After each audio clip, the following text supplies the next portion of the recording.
Эмне үчүн өлүм жазасына тартышы мүмкүн? Киши өлтүрүү, терроризм, мамлекетке чыккынчылык үчүн ойноштук, Кудайга карат келтирүү, гомосексуализм кишендерди кыска убакытка гана чечүүгө уруксат берилет. Өлүм жазасынын ыкмалары 5 ыкма бар экен. Бул инъекция, электр отургуч, газ, асуу аркылуу жана атуу аркылуу.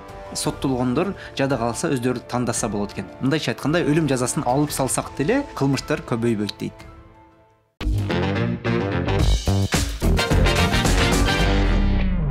Салам достор, түрдүү мамлекеттерде эмне үчүн өлүм жазасына кесилет, кандай түрдө өлүм жазасы ишке ашат жана бул мыйзам ишке ашкан мамлекеттерде кандай жыйынтыктар, кандай таасирге ээ болгонун биз изилдеп чыктык. Бүгүнкү күндө эмне үчүн өлүм жазасына кесилиш мүмкүн дегенден тышкары, эмне үчүн Японияда демократиялык жол менен, ал эми Сауд Арабиясында болсо сыйкырчылык үчүн да өлүм жазасына тартышат экендигин салыштырып көрдүк. Сиз ар кайсы өлкөлөрдө акыркы камера, акыркы күн, жада калса акыркы кечки тамак канчалык ар башка болооруна ишене албайсыз.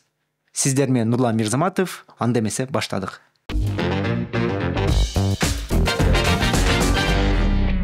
Өлүм жазасы кайсы мамлекеттерде бар?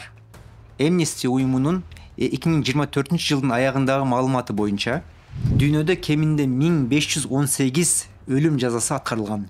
Бул 2023-жыл менен салыштырмалуу 32%га өсүү.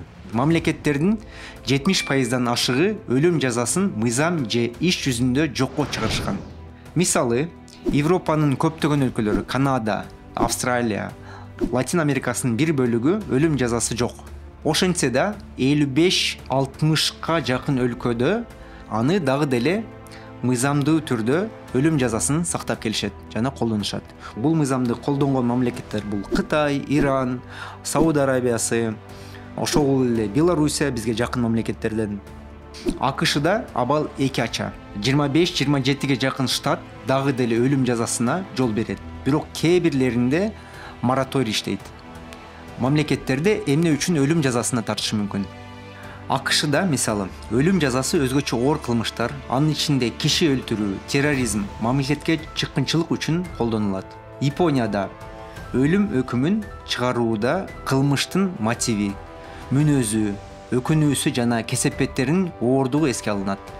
Шарият мыйзамдары колдонулган өлкөлөрдө, мисалы, Сауд Арабиясы, Нигериянын кээ бир штаттары өлүм жазасы ойноштук, Кудайга карат келтирүү, гомосексуализм, ал тургай сыйкырчылык үчүн да дайындалышы мүмкүн.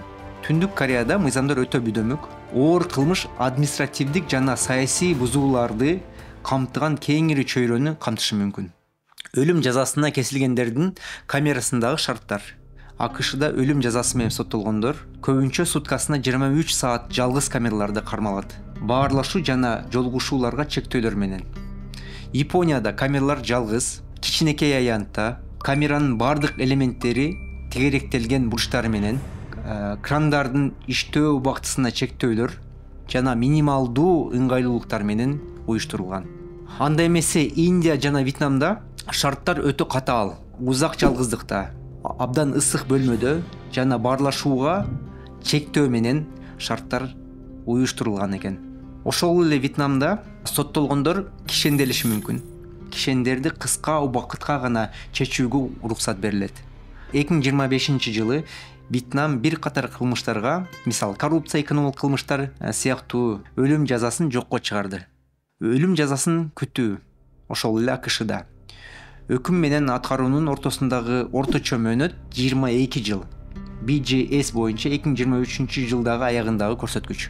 Бул абдан орточо эсеп достор, божомол айтылганда 22 жыл.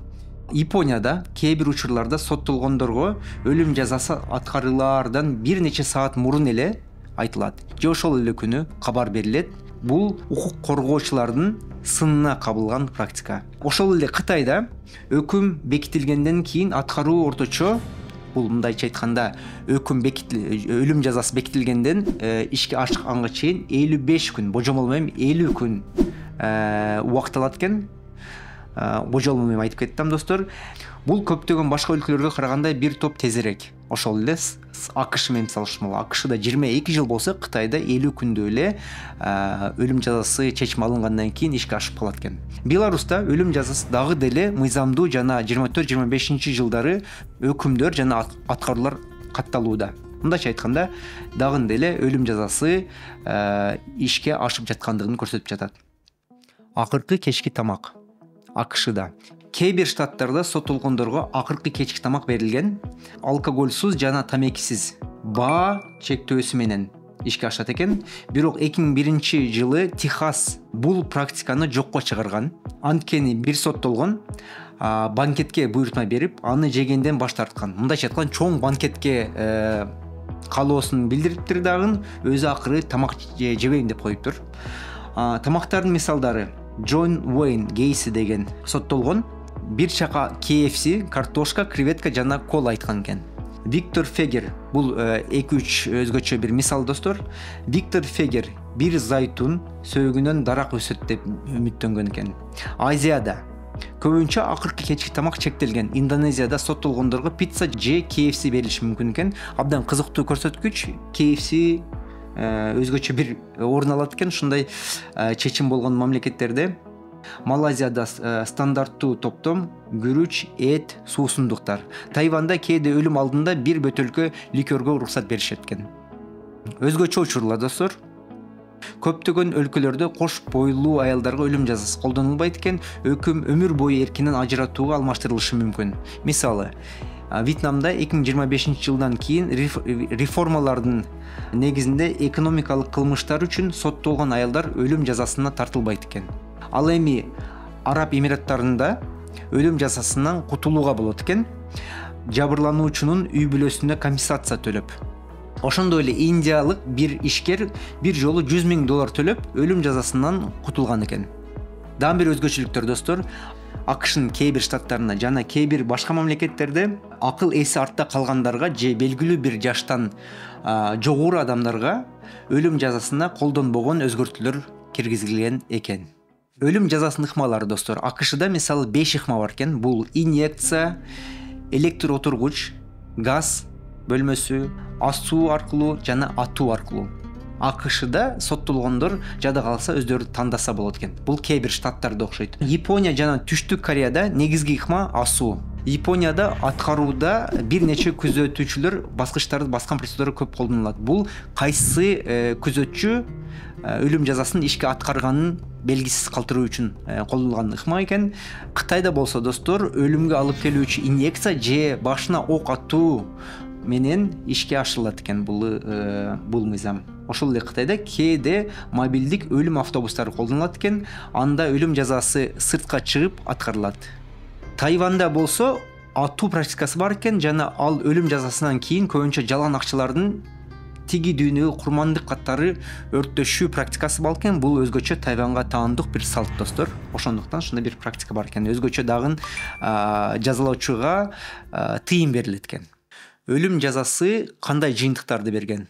Кээ бирөөлөр өлүм жазасы кылмышкерлердин кылмыш жасоодон жана жамандыктан баш тартууга алып келет деген бир ой жүгүртөт экен. Башкалары бул жөн гана мыйзамдаштырылган киши өлтүрүү көйгөйдү чечпейт дешет. Ал эми сандар эмнени көрсөтөт? Биз байкап кетели достор. Кытай өлүм жазасына тартылгандардын саны боюнча лидер. Укук коргоочулардын баамында жыл сайын 2000ден ашуун адам өлүм жазасы менен өлтүрүлөт экен. Киши өлтүрүү үчүн гана эмес, коррупция, баңгизат жана экономикалык кылмыштар үчүн да өлүм жазасына тартышат экен бул мамлекетте. Ошондой эле Пекин университетинин изилдөөсүнүн негизинде өлүм жазасы болгон провинциялардагы криминал жана криминалдык көрсөткүчтөр азаюуну көрсөтпөптүр достор. Иран 2024 жылы Иранда 850дөн ашуун адам өлүм жазасына тартылган экен. Негизинен киши өлтүрүү жана баңгизат соодасы үчүн. Бирок Amnesty белгилегендей, өлүм жазасы кылмыштардын өсүшүн токтоткон эмес. Баңгизат кылмыштарынын саны 3 жылда 12%га өскөн экен. Бул жерде өлүм жазасы адилеттүүлүк куралы эмес, коркутуу куралы катары иштеп жаткандыгын Amnesty деген ресурстан байкап жатабыз. Сингапур баарыбыз билгендей эле жогору имиджге ээ бир мамлекет. Бул жерде өлүм жазасы кылмышсыз өлкө имиджинин бир бөлүгү деп көрсөтүлгөн имиджде экен. Жыл сайын ондогон өлүм жазалары ишке ашат экен, көбүнчөсү баңгизат үчүн. Жана Сингапур чынында айтканда Азия мамлекеттердеги эң төмөндөрдүн бири экен. Бул көрсөткүч миллиондо 2 гана өлүм жазасына ишке ашкан мамлекеттердин бири. Бирок ошол эле учурда Бирлешкен Улуттар уюмунун отчеттору белгилегендей, баңгизат тармактарынын уюштуруучулары эмес, көбүнчө жакыр мигранттар өлүм жазасына тартылат экен.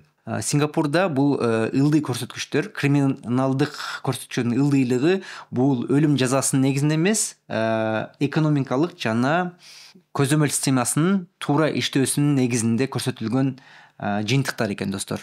Японияда болсо достор, өлүм жазасы сейрек кезделет экен. Жылына 1-3 жолу, болгондо дагы абдан чуулгандуу түрдө тартышат экен. Чуулгандуу деген абдан резонанстуу түрдө показательно тартып кетет экен.